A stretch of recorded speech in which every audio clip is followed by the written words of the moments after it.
കൊടുത്തിട്ടില്ല എന്ന നിലയിലാണ് അദ്ദേഹം സൂചിപ്പിച്ചത്.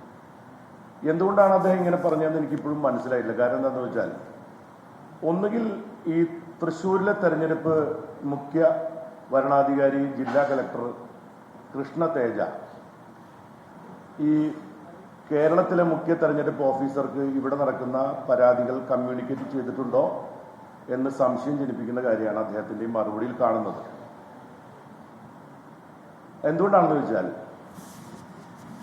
ഈ തൃശ്ശൂർ പാർലമെന്റ് മണ്ഡലത്തിലെ പല മണ്ഡലങ്ങളിലും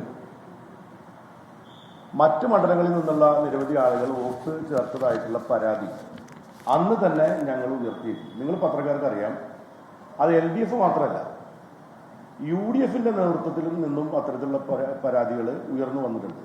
വളരെ സ്പെസിഫിക് ആയിട്ടുള്ള പരാതികളാണ്. അതിൻ്റെ അടിസ്ഥാനത്തിൽ സ്ഥാനാർത്ഥി എന്ന നിലയിൽ എൻ്റെ ചീഫ് ഇലക്ഷൻ ഏജന്റായിരുന്ന ശ്രീ KP രാജേന്ദ്രൻ, അദ്ദേഹം കൊടുത്തിട്ടുള്ള പരാതികളുടെ ഒരു കോപ്പി ഞാൻ പല പത്രക്കാർക്കും, എന്നോട് ചോദിച്ച പത്രക്കാർക്കും അയച്ചു കൊടുത്തിട്ടുണ്ട്. അത് 25/3/2024 ഒരു പരാതി ഞങ്ങൾ കൊടുത്തിട്ടുണ്ട്.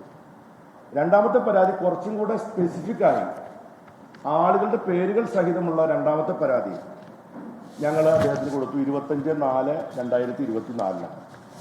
മൂന്നാമത്തെ പരാതി ഞങ്ങൾ പിന്നീട് 26/4/2024 വീണ്ടും ആ പരാതി അത് സമാനമായ പരാതികൾ ഞങ്ങൾ കൊടുക്കുകയുണ്ടായി.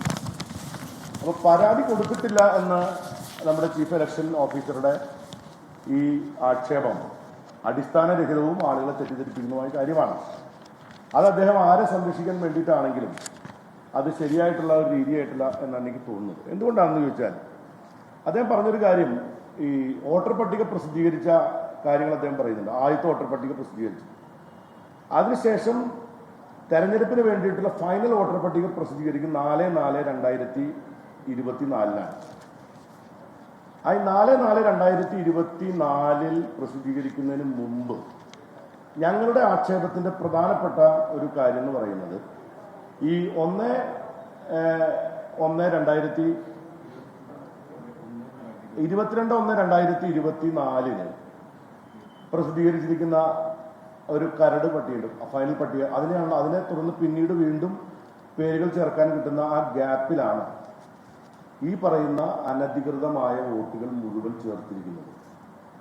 ഇവർ ചേർത്തിട്ടുണ്ടോ ഇല്ലയോ എന്ന് അറിയുന്നത് 4/4/2024 പട്ടിക വരുമ്പോഴാണ് നമുക്കത് മനസ്സിലാകുക. മനസ്സിലായി? ഞാൻ പറഞ്ഞതിന്റെ പോയിന്റ് നിങ്ങൾക്ക് മനസ്സിലായിട്ടില്ല. ഈ 4/4/2024 പട്ടിക വന്നു കഴിഞ്ഞാൽ പിന്നെ അവരെ നമുക്ക് തടയാൻ കഴിയില്ല എന്നുള്ളതാണ് നിയമം അനുശാസിക്കുന്നത്. ഇവിടുത്തെ പ്രധാനപ്പെട്ട പ്രശ്നം, നമ്മുടെ പ്രാതിനിധ്യ നിയമം അനുസരിച്ച് നമ്മുടെ ഇവിടെയുള്ള നിലവിലുള്ള ഇലക്ഷൻ നിയമപ്രകാരം എന്താണ് ഓർഡിനറി റെസിഡൻസ് എന്നതിനെ സംബന്ധിച്ചുള്ള വ്യക്തമായിട്ടുള്ള ആ നിയമത്തിൽ, ആക്ടിൽ പറയുന്ന കാര്യങ്ങളുണ്ട്. ഒന്ന് വായിച്ചാൽ ഞാനത് ഒന്നുകൂടെ വായിച്ചു തന്നാലും ഒന്ന് വായിച്ചാൽ എനിക്കത്.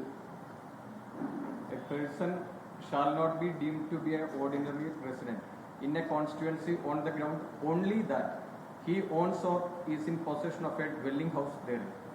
അതായത് ഒരു ആൾക്ക് അവിടെ വീടുണ്ട് എന്നുള്ളതുകൊണ്ട് മാത്രം അയാൾ അവിടുത്തെ വോട്ടറായിട്ട് മാറും. തൃശ്ശൂരിലും വോട്ട് ക്രമക്കേട് ആരോപണം ചൂടുപിടിക്കുകയാണ്. ഇപ്പോൾ LDF സ്ഥാനാർത്ഥിയായിരുന്ന VS സുനിൽകുമാർ അദ്ദേഹം വാർത്താസമ്മേളനം നടത്തുന്നു. അന്നത്തെ ജില്ലാ കളക്ടർക്കെതിരെ ആരോപണം ഉന്നയിക്കുന്നു. മുഖ്യ തെരഞ്ഞെടുപ്പ് ഓഫീസറുടെ വിശദീകരണം വന്നതാണ്. എന്തുകൊണ്ട് അദ്ദേഹം അങ്ങനെ പറഞ്ഞു, ഈ പരാതികൾ ഉള്ളപ്പോഴും എന്ന് തനിക്കറിയില്ല എന്ന് VS സുനിൽകുമാർ പറയുന്നു.